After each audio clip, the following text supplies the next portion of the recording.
Hello everyone, welcome to my page Zohra Bithi. নতুন একটি blog নিয়ে আবারও চলে আসলাম আপনাদের মাঝে। আজকে 2 দিন যাবৎ এত পরিমাণে বৃষ্টি আর ওয়েদার এত পরিমাণে ঠান্ডা যে মন চাচ্ছিল যে খিচুড়ি খেতে যেহেতু ইচ্ছে করেছে, তাই তো আর দেরি না করে আম্মুকে বললাম যে আম্মু খিচুড়ি বানিয়ে দাও, খিচুড়ি খেতে ইচ্ছে করতেছে। তো যেই বলে সেই কাজ। যদিও কথাটা বলেছিলাম আগের দিন রাত্রে, তো সকালবেলা উঠে দেখি যে রোদ্রে উঠে গেছে। কি রে ভাই, বৃষ্টি হচ্ছিল, ভেবেছিলাম একটু খিচুড়ি রান্না খাবো, কিন্তু বৃষ্টি এসে সব ক্যান্সেল করে দিল।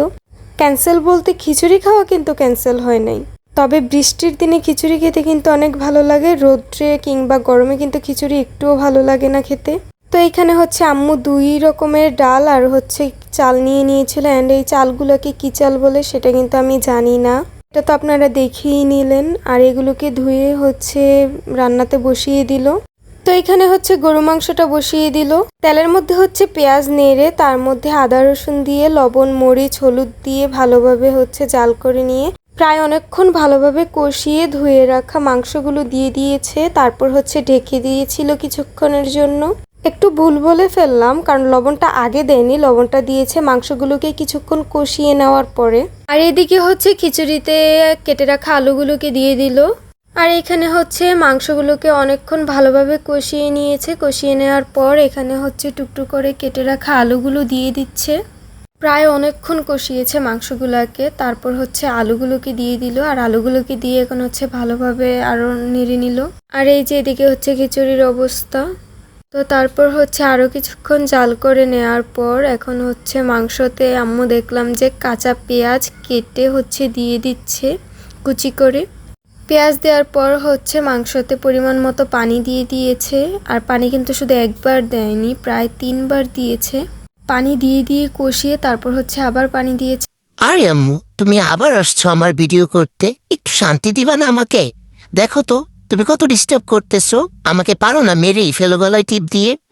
যাও কাজ করতে যাও, আবার আমাকে ধরছে। এই ছাড় ছাড়, আমাকে বলছি ছাড়। গাইজ, রান্নাবান্না কিন্তু ওখানেই শেষ ছিল না, রান্নাবান্না আরও হয়েছে, যদিও আমি আর ভিডিও করতে পারি নাই। তো এই তো এখানে মাংস আর খিচুড়ির কালার এটা হয়েছে।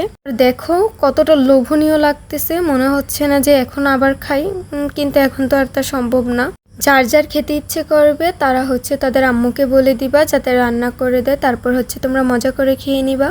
আর আমি এদিকে শসা পাইলে আর খাবারে মনোযোগ থাকে না, কখন সবগুলো শসা খেয়ে শেষ করব, পেটটা ভরবো, এই ধান্দায় থাকি।